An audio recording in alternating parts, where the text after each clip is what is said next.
So in this segment, we're going to be discussing Sunak thinks timing the tax cuts will save the Tories. It's quite interesting article from Bloomberg. So 2 days before the Chancellor of the Exchequer, Jeremy Hunt, unveiled the UK's first budget, senior government ministers had a stand-up row about it right in the heart of Parliament as they filed into a crowded voting lobby on Monday night. Levelling Up Secretary Michael Gove loudly confronted Hunt's Deputy Treasury Minister John Glenn. They had forced Gove to get their permission for projects of any cost after privately accusing him of splitting large projects into smaller ones to ensure their funding wasn't questioned. People familiar with the decision said. Pretty sneaky from Gove. Pretty sneaky. So I read a more recent report that the UK had spent less than 10% of the Levelling Up funds, which shows the entire thing was a joke. I'll be covering that soon. The Tories are struggling to show results and have been torn on what Levelling Up should actually be and what it should do. Was it there as something that they envisioned would happen, or was it just there to win over the red wall, a one-off lie, for a one-time victory?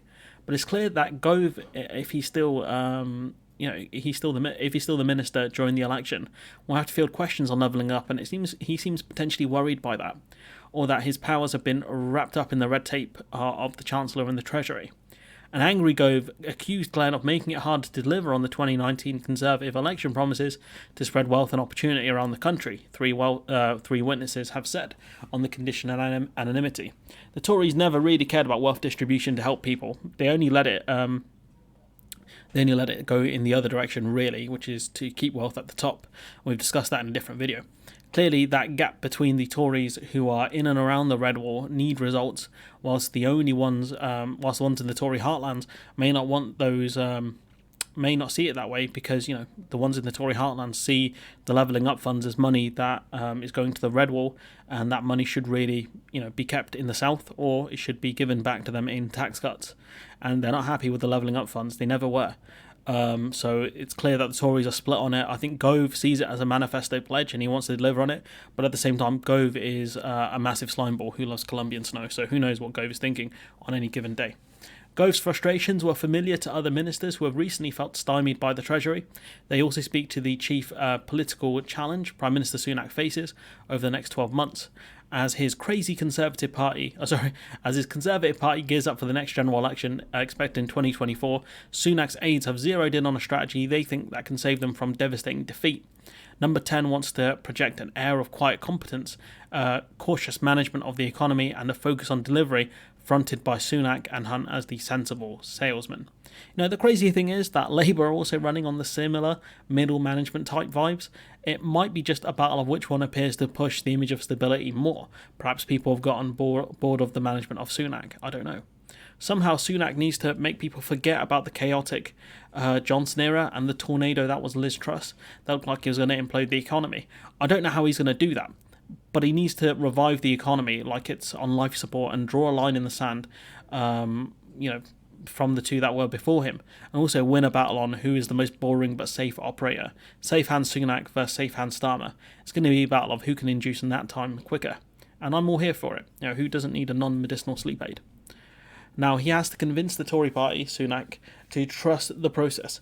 Staffers are bullish about what they see as a series of recent wins: a Brexit deal on Northern Ireland, the Windsor Framework, a law on illegal migration that would do nothing, a trip to the US to see President Joe Biden, and a possible end to the wave of strike action that has blighted Britain.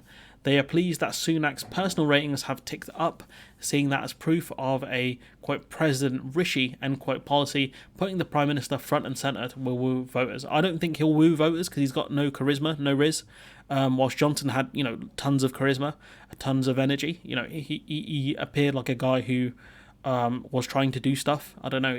Johnson is very hard to define as a character, apart from Charlotte.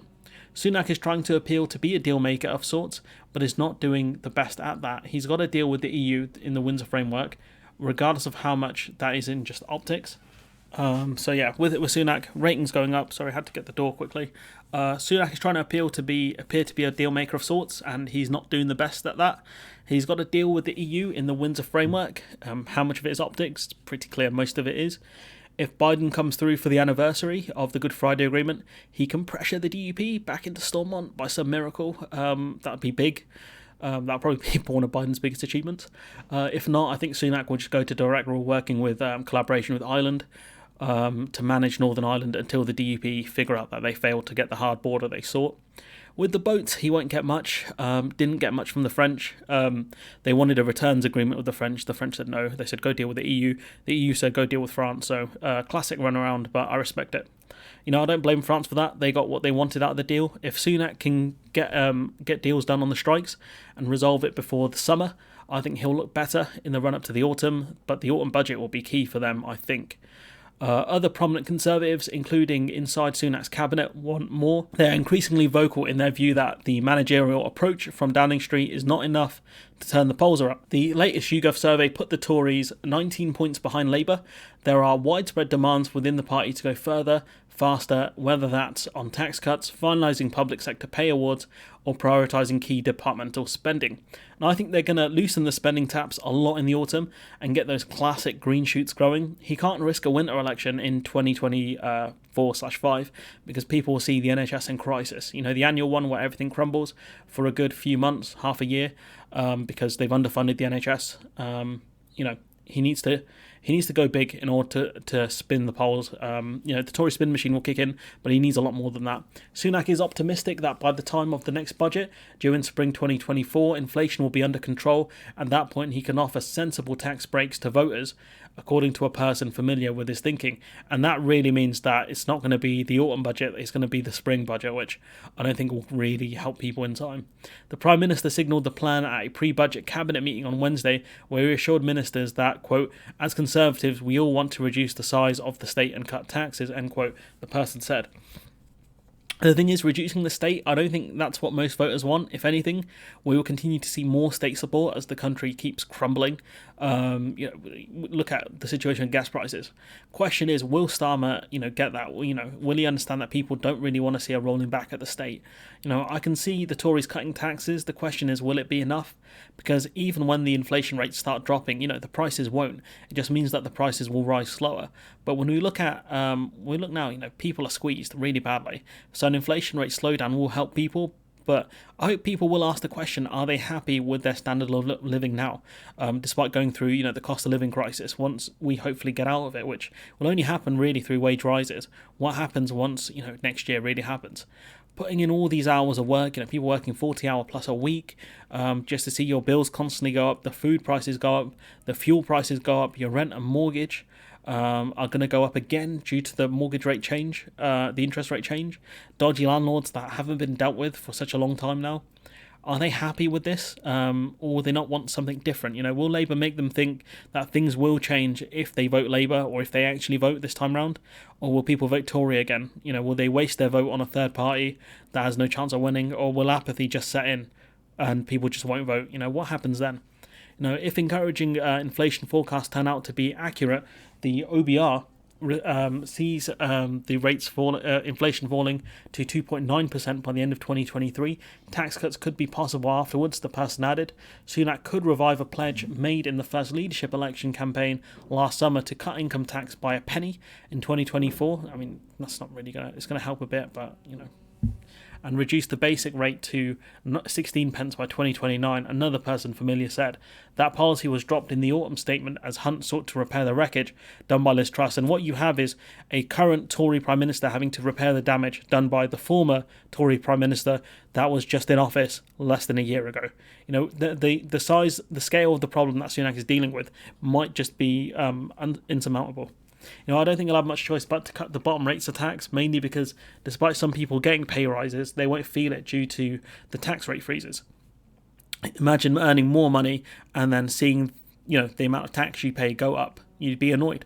Sunak's personal approving rating is similar to Starmer's, which is interesting, but the Tories as a party are down. The Tory spin machine has not kicked in yet, but Sunak has a lot of work to do. And if you look at it, I wish I was in the 5% who have not heard of Rishi Sunak. I really wish I was that person who had no interest in this garbage. Popularity, liked by 30% of people, disliked by 35%, 30% are neutral, despite the fact that we're going through a cost of living crisis and so many bad things happening. Still, Sunak's approval rating is still in the positive. I think you would declare that, or -5. I think, I'm not sure how they do the points systems on different polls, but neutral 30%, not bad.